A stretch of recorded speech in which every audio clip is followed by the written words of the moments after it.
episode of From the Shadows, and as always, if you are enjoying the series, please do drop a like on the video. Now, as with yesterday, I am actually recording this on the day of the video. Now, I'm going to be doing this today and again tomorrow, just because of the way that it's been. I'm taking a little while to try and sort of work my way back in. I'm going to have to blitz it for the latter part of the week to try and get enough done to sort of return to my usual schedule, because I do not like doing it like this, because it pushes me for time, and I don't like rushing things. I like to be able to edit nice and precariously. So there we go. Yeah, so a couple of things I want to go over before, because obviously I've had some stuff from yesterday's episodes, and it's great to be able to respond to stuff immediately. That's what I really do like about this. But it's just, if I was doing one series, then I would totally do it on the same day. But with two, it just physically isn't possible to do that, because there's some days you just cannot do videos, basically. So that is basically that. Now, someone asked about streaming, and I definitely am going to stream again, but at the moment, with trying to catch up with my schedule at the moment and still not particularly feeling that well, streaming is just out of the question at the moment. I will definitely do some streaming again, because I want to try and maybe stream another season of Portsmouth or something, or Red Star. We'll do something basically on stream, or like a subscriber tournament, anything like that. I would definitely want to do it. It's just going to be a little while until I'm sort of fully okay completely, because at the moment it's quite draining still. So there's that. Also, thanks for those of you who suggested things to do with getting a Paris FC shirt. Now, unfortunately, as it has been pointed out to me, they don't actually deliver, which is a pain, and I can't just really nip over to France. I mean, you know, I could, I suppose, but it's not that easy. Just nip over to France and get a shirt, which is a shame. So, yeah, if anyone's got any other ideas, then that'd be just fantastic. So there's that. The other thing is, I didn't really feel like I've never addressed this before, but I felt like maybe now would be a good time, because yesterday's videos, about 7 different comments went into my spam folder, and that's a lot, because, you know, I don't really get much spam, but I've noticed that yesterday there was a lot of it. Now, sometimes it flags legitimate links as spam, so some of your links for the shop got spam, but I have now approved those, so they'll appear for anyone else that wants to buy stuff. I always approve anything like that. But yeah, like, if you are going to just spam like links to channels and stuff, there's no real point in doing it, by the way, because it will immediately get flagged by YouTube and it won't appear on my channel anyway. So it's really, you're wasting your time. Then again, I don't suppose if you're the sort of person that does that, you're actually going to be watching these videos anyway. You just come on, spam, and leave and go spam other people's channels. So just letting you know, I wouldn't even bother. No one sees them. So there you go. And the other thing is, YouTube comments are really messing up at the moment. Not on the actual videos themselves, but in my dashboard in YouTube, where I go to the community section and I can look through all the recent comments. It's showing me stuff from like 2 months ago, which is really annoying. So I'm having to kind of do it a backwards way when I get to comments. So I hope that if I miss any, I really do apologise, because I am trying to get back onto the whole comments thing again. It's just, I don't know what it's doing. It might be because I didn't upload a video for a little while. I'm hoping that it will sort itself out. I really am, because it's a pain in the arse otherwise. See, what else have we got? No, that's about it. Right. As you can see, we're actually further into the future than we were expecting. The game that we'd chosen for our live com actually got rearranged, but I figured, fuck it, let's just carry on and do that live com anyway. So we've got quite a few games to talk about, basically, more so than we did in the first episode. Now, in the first episode, of course, we beat Orleans by 2-1 away from home, which was fantastic. What a start. Next up, we had Niorte, because apparently they don't really use the chamois pit, so it's just Niorte. So we're going to go with that. And we beat them by 1-0. And frankly, when you look at the stats in this game, we bloody deserved it. McHugh picked up a 7-week injury in this one, which is very frustrating though. But as you can see, Hakim Jabali made it 1-0, and that was all we needed, basically. His 3rd goal in 2 matches this season. Something else I've noticed this month, which has been really weird, is that I've got a few players that haven't got decent match fitness, as I pointed out, people like Antelek, and I've scheduled a load of reserve games that they can play in to get their match fitness back, but it just isn't coming back, and I don't quite know why. I'm playing them in like 2 reserve games a week sometimes, and it's just not happening. I don't get it. He still isn't getting in the team. Half of my new players aren't match fit, and I don't know why. They're all getting in the reserve games constantly, getting 60 minutes twice a week sometimes, and the match fitness is staying the same. Really, really weird, that, and I don't quite know why that is, but hopefully it will change soon, because I'm really going to start needing some of these guys at some point soon. So yeah, that happened. Next up, we had an away match in the Cup against Valenciennes. I did not expect us to win this, and I must say I was incredibly shocked when we did. But I mean, they had more shots, but we were more accurate with ours. But we didn't manage to control the ball as well as we normally do. And it was a bit of a strange one. Kind of ceremony kind of went out the window with this one. But did answer his penalty on 10 minutes. We did actually get a bid for him on the last day of the transfer window. But I just decided, fuck it, we'll keep him for an extra year. Well, you know, even if he has to leave on a free, because he's going to be so important for us this year, as we really do have to try and challenge a little bit more. We then missed a penalty through Janvier, who's a good penalty taker, which is surprising to see him miss that. But it's good to see him getting a few games for us in the midfield. He's had a few appearances this month. But Musavu King, once again, this lad is an absolute monster from corners. He's so useful, and our set-piece play is just incredibly useful for us. Each season we get a certain number of goals from set pieces, and he seems to get most of them, making it 2-0. But Guijota got one back for Valencians, but it wasn't enough, and we were through to the next round. And in the next round, we played against USBCO, because obviously it was already decided. Which was not a bad result to get, basically. Next match, though, in the league, away at AC Ajaccio, and oh my god. I don't think that it was probably a 4-0 game. I have to say, it didn't feel like it. Quinton Pereira bursting forward and making it 1-0 after just 5 minutes gave us an early lead, which is what you want. Then, from a corner, Musavu King already has 2 goals from set pieces this season in the first 3 matches of the year. I wonder if he could be a sort of hidden gem in terms of a goal-scoring threat for us, basically. Look at the amount of fouls they committed as well. They just got nowhere near us. That was the one thing. We did control the game. Once we were 2 goals to the good, they just didn't seem to offer anything. And as you can see, Hakim Jabali added a 3rd goal just before half-time, and it was kind of dunzos at that point. I brought Jabali off then to try and give Antelek a bit of a run out to get him some match fitness back, and he did in fact score a goal on 82 minutes, but it just doesn't seem to be coming back. It's really strange. But Jabali's doing a good job so far, filling in 4 goals in his first 3 matches, and 3 wins out of 3. Great stuff. Next up, home game, USBCO, newly promoted. You think, yeah, comfortable stuff. No. We were about to get buggered at some point, and that was today. We were the better team, as you can see, and they got a dodgy penalty, and it was dodgy because, yeah, there you go. I mean, that's what the media said. I mean, I didn't actually criticise it publicly because I didn't want to get fined by the FA, but from what I've been told from the media and from the players saying it in, like, just general notes, it was dodgy. But what can you do? Petter 10 finally managed to break into the team here as well. He was one of the few that actually managed to get back from match fitness, and I don't know quite what's going on with the others, but hey. So a defeat there, which was disappointing. We then played them a few days later in the Cup, and, well, a completely different story. A magnificent performance from us, if I'm honest. Johan Villa gave us the lead in the first minute of the game. Great start. Sebastian Cantini trying to sort of fill in a little bit for Jason Boilion, but not really succeeding in being quite as prolific, obviously. But then Javier Mercier got one back, and I thought, okay, well, maybe there is something left in this game for them. But Didac, in the second half, made it 3-1. Just after half-time. And something else should be pointed out. Didac got a goal in this game, but he also assisted on the other 3 goals. He got 3 assists and a goal in one game. Brilliant stuff from him. And Quinton Pereira added a 4th, making it 4-1 before Florent Stevens got on back for USBCO. But we are in the 3rd round, which is actually more than we were expected to do. So I'm pleased with that. Prize money is good. That means that our bank balance is also going to be good.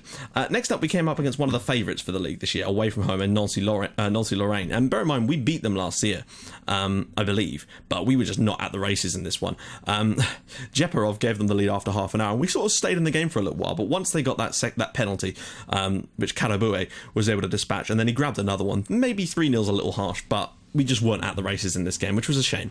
And so that basically brought us into our last match of the sort of episode against Stade Troyes, and this was basically down to them getting the men sent off. I think this would probably have been at least the best would have been a draw, I think, without that. Gamiat did give us the lead, but they were dominating us when we got that goal. It was massively against the run of play.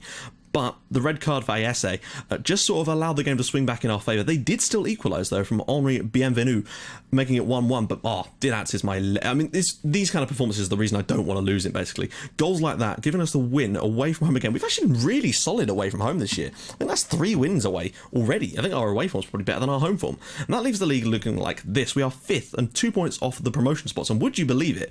Newly promoted USBCO are currently top of the damn division.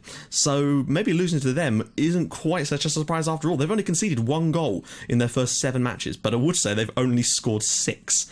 So, yeah, not entirely fantastic, although they are winning the league, so what more can you say? Notice also that Clarence Seedorf is now manager of Clermont Foot, so that's something worth pointing out as well. As for player stats, as you can see, Pereira is the best key passer in the league, but Moulin of Clermont Foot looks pretty damn good as well. So let's take a quick gander at the squad. Top goal scorer, of course, is Jabali with 4 goals. Not prolific, but still not too bad. He's got a 1 in 2, which is fine. That's what I'd like to see from our sort of leading striker. Didac has got 3 goals as well. Musavu King and Pereira with 2. As for assists, I mean, look at this, though. Didac has got 5 assists already this year. Monster. Pereira with 3, not bad as well. Musavu King's also won 2 Man of the Match awards, I think pretty much in just the games he's scored in, really. But hey, there's nothing wrong with that. Average rating, Quinton Pereira is actually winning that one, which is slightly surprising, but I think that might be due to his pass completion being so fantastic. He keeps that ball so well. Aerial challenges, Oban is doing fantastically. Key passes, of course, overall, Didac and Pereira 31 apiece. Key tackles, 6 for Puyol, who is complaining about wanting to leave, but he's the highest paid player at the club, and, getting him off the wage bill maybe near the next year might be a good idea, but not just yet. Interceptions, 97 for Puyol, and, of course, value is Antelek now. Now, a lot of our youngsters, people like Charlie Huber and Djorkaev, and some of these youngsters are starting to get near the team. I've sent Oder da Costa, or Da Costa Sheka, I think it's Oder da Costa Sheka, out on loan, and a couple more of them out on loan to try and get them some football this year, but they look really solid. We've got some really good young players coming through, and that is pleasing. So let's take a little gander at the match preview. We're playing Auxerre, of course. We are at home, but I don't know, if anything, we've played better away from home. That is a bizarre system they're going with, the back three there. Quite narrow, but they've got those wing backs. This could be an interesting game. Nearly 3,000 tickets sold, which is better. We're getting there, I think. It's taking us a little while, but hopefully our attendances will continue to rise as we do. The day we fill this stadium is going to be a very, very happy day, let's put it that way. And the fact that we've got into the third round of the French League Cup means there's a chance for us to maybe meet someone like PSG. You never know. You just never know. Anyway, let's do a quick pick and see who's available. So this is what I mean. So Antelek here, playing reserve games. He's got decent conditioning though. Still 80% match fitness. Why? He's played in like 10 reserve games already, 60 minutes in each of them. His match fitness has actually gone down, I think. I don't really understand that. And it's happening to a lot of our sort of first team players that are needing match fitness. I keep putting them available, they keep playing, and they just... I can understand the condition goes down, obviously, because you get tired, but the match fitness, that's the whole point of those games. Don't really understand what's going on with that. Hopefully it will come good for us, because at the moment I can't risk playing a player. The thing is, if I put him in today, in fact I'm going to start him today, but sod's law, he'll get injured because of the match fitness, and I don't know, we're going to give him a crack though, because he's a better player than Jabali, but then Jabali being fully fit is a massive bonus for us, of course. And I really do want to get some of these guys involved, people like Hugo and Saric and Giretto and Musilu. It's just one of those things, I guess. But this is Charlie Hubert as well. He's a decent looking fullback, basically. A lot of potential. Once again, he's played quite a few games he's played a few for the first team, as well as lots of reserve games. Still 69% match fitness. Don't understand. I think he even plays for the under-19s, because he's like 16 years old, which is fantastic to see him even getting near our first team. But it does sort of show how perhaps poor our squad could be in terms of comparisons to some of the other teams in this league. But we'll see.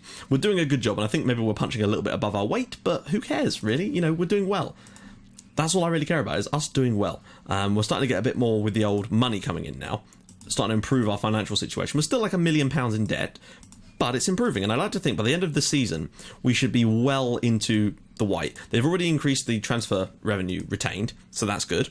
I'm hoping that maybe next year we can actually sign a couple of players on permanent, or not permanent, but on transfer fees, so I don't have to keep scouring the free agents market. Not that we've done that bad by doing that, of course. The squads that got us up to this point have been all pretty much attained from those markets, and that's fine, but I want to try and handpick a couple of young players that we can bring through, and that's important. The reason I'm going so young is because they've got a chance to get in our team right now and hopefully improve massively over a couple of seasons with us, and therefore be beasts if we do get promoted. 10 getting all the way forward here. Pereira gets it across for Gamiat, long ranger perhaps. Envia stepping inside. Antelek, great goal. That is a spectacular piece of play from Paris FC, and it is 1-0 to us, and that pushes us back up into the promotion spots. That is a great start. Auxerre have been pretty absolute bobbins this season, to be honest. They've been terrible.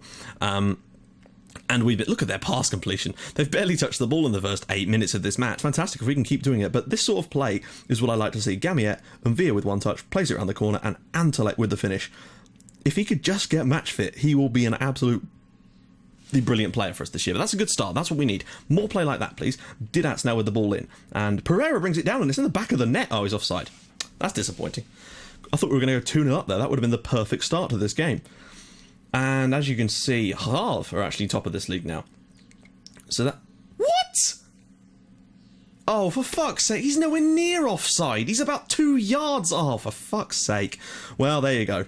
Come on. They're standing still. It's not even a difficult decision. Didac's ball in, and it's in the back of the net again. I think it's Puyol. It might be an own goal. It is Loic Puyol. We should be 3-0 up here, really. But we're playing incredibly well. The possession is insane. Pass completion's fantastic, but really, we do deserve to be 3 goals to the good. That was weird. He whipped that in very near to the... That's not really following our corner tactic, but I don't really care. We'll take it. We've been brilliant so far. How are we struggling to cope with the numbers in the midfield? We've got 71%. There we go. There we go.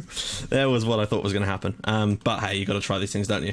I don't know how else we're supposed to get him match fitness. If reserve games aren't giving him match fitness when he's playing 60 minutes of them twice a week sometimes, then I really don't know what else we can do. Jabali's going to play the rest of this match, and frankly, he's had a good season so far, so I wouldn't be surprised if he did do some good stuff for him.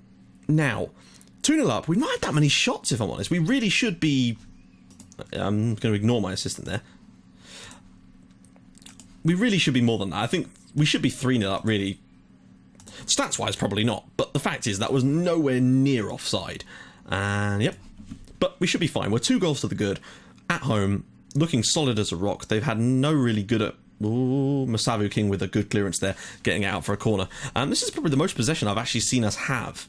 And probably the most decent pass completion too, and I think that's probably why we're doing so well in this game. When the tactic works, when those two things are pretty much as good as they are, it's almost impossible to not win, is the kind of way that we look at things. 10, it's cleared away, but we probably... Oh. Although they could still come back and massively bugger us in the second half. Ball in, Masavu King with the clearance. Oh, cleared away. They're starting to get a little bit more of a foothold here. Only ever so slightly, but we do still need to be careful. I'm still flabbergasted that that goal was disallowed for offside, if I'm honest. I'm going to try and hold on a little bit later to make our second substitution. I might still only make 2. I've been saving subs for a little while. They've had a few shots, but mostly long range, it would seem. Okay, Peta 10 is looking a little bit knackered, and I'm going to give Charlie Hubert not his debut, he's played quite a few games for us, a little run out here, and maybe bring Kashi on for Puyol in a little while, because he's the sort of most knackered player. No, I don't want to make the last substitution yet, just because you know what happens when you do that. They've only hit the target once today. Not that we've been fantastic. I have to say, we've not created as much as I would have liked. Yeah, okay, we'll get Puyol off then, since he is looking knackered. We've played quite a few games lately because of the rearrangements, but a clean sheet today would be just nice. Possibly, still gutted about the lack of that goal being disallowed or whatever, but hey, it doesn't matter. Paris FC 2, Auxerre 0, and that's pretty much as... No, I'm going to ignore that. So there we go, up into 3rd place, 15 points from our first 7 matches, averaging just over 2 points a game. It's a good start for us so far. Goal difference-wise, we're going to need to start catching up, because Havre do look fantastic. And there we have it. So, yeah, not bad. Good start so far. We're still in touch with the promotion spots. We're actually occupying one of them so far, and that's good. If we can try and keep this up for the full season, hopefully Antelek isn't too badly injured. That is my one little worry. In fact, that is a massive worry of mine. Let's just see.